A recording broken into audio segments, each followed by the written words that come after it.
只有開悟嘅人先至能夠睇得懂呢8個觀念。人生觀，嚟呢個世界一趟，走嘅時候，靈魂比嚟嘅時候更加純淨、崇高、美好，咁就係生命嘅意義。喺紛紛擾擾嘅生活裏面，我哋不斷咁沉澱，褪去雜質，讓靈魂喺歷練中升華，咁就唔算白走一趟啦。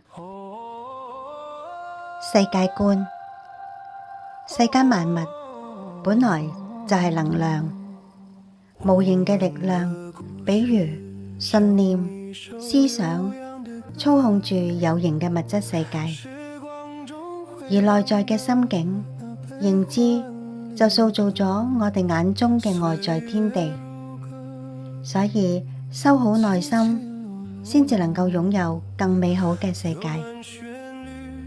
愛情觀，我哋本來就係光與愛嘅化身，自身圓滿啊，無需外求。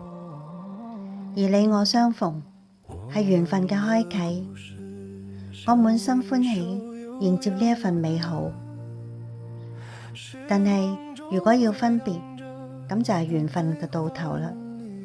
我亦坦然放手，一切都只不過係因緣聚合離散，唔強求，唔執着。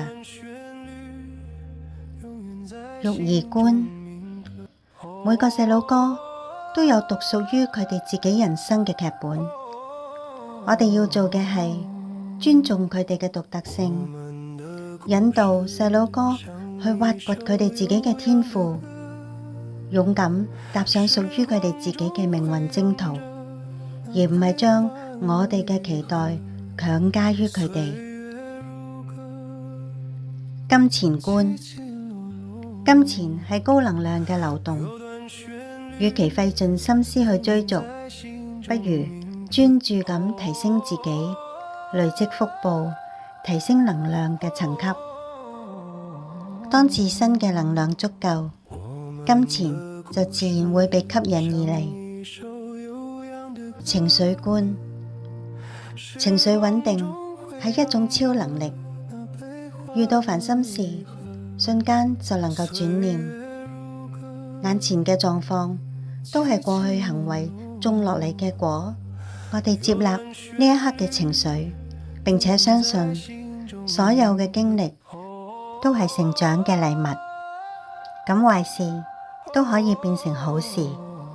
宇宙觀，宇宙對每一個人都有無條件嘅愛，我哋都係宇宙寵愛嘅孩子。世間萬物都有因果，宇宙嘅安排精準無誤，所以一切都係最好嘅安排。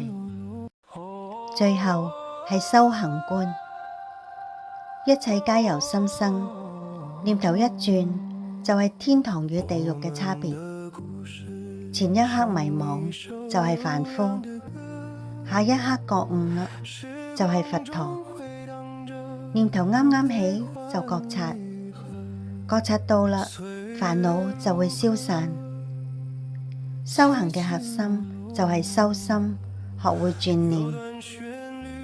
我哋只需要專注提升自己嘅能量，令到自己始終都處於積極美好嘅頻率，咁宇宙就自然會為我哋鋪就前行嘅道路啦。